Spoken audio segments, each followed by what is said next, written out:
It's not just the 2,700 students who attend George Washington High School who need CoreTech in Tiyan to alleviate their cramped campus conditions. It's also the 500 students at Guahan Academy Charter School who need the deal to go through to keep from eviction from their Tiyan school.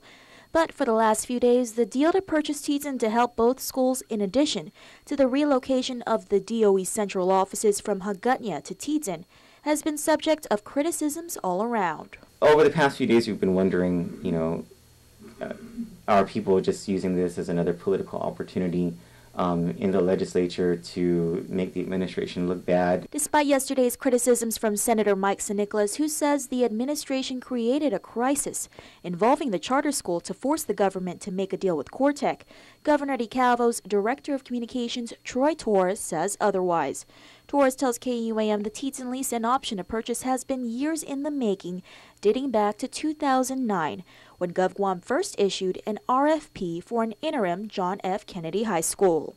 Now the interim campus for Onslow Middle School, GovGuam has until December 31st to pursue its option to purchase the property and buildings, but it hasn't been easy, as Torres says the same legislators who authored laws relative to the deal are the ones making the biggest noise. Specifically, Torres notes Senator Ben Pangilinan, who voted in favor of legislation signed into law during the 26th Guam legislature, or Public Law 26-100.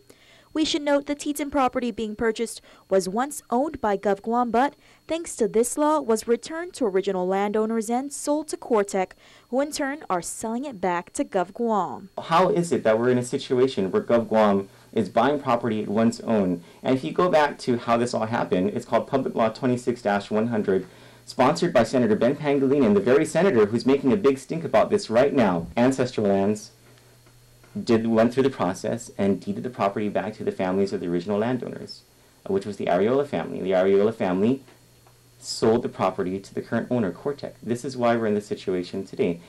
This is the governor's chief of staff, Frank Arreola's family, who Torres maintains was not involved with the government at the time of the transaction. Back in 2007, CoreTech bought the property from the Arreolas for $11 million, but according to an appraisal conducted in 2011, with the renovations made to bring the buildings up to school codes, the price skyrocketed to over $50 million. Should GovGuam purchase just the Tiyan campus occupied by Onslow Middle, that would cost $55 million in cash.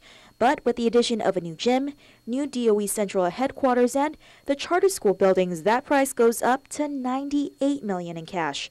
For GovGuam, that equates to $254 million in tax credit exchanges in a lease-back agreement with CoreTech, which, by public law, CoreTech may transfer or assign to any private company it chooses. With just days until the deadline and lawmakers like Speaker Judy Wampat requesting that the governor ask for an extension on the deadline, Torres says by February 1st, GovGuam will be forced to pay a larger lease amount than negotiated.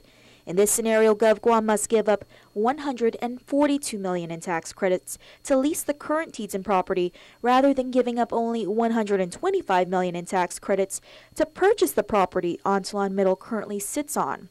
Meanwhile, multi-million-dollar developer Al Israel, who's proffered another means to build a central high school for under $30 million, suggests GovGuam exercise its right to eminent domain. The government of Guam, through the Attorney General's office, can immediately file a leasehold condemnation proceedings in the Judiciary Department and deposit the $1 million a year, and that's all it's worth. Israel suggests that GovGuam do this for 3 to 4 years to allow for better planning and construction of a new school to be built on vacant GovGuam properties in Radio Barrigada. Torres, however, says GovGuam does not own such land.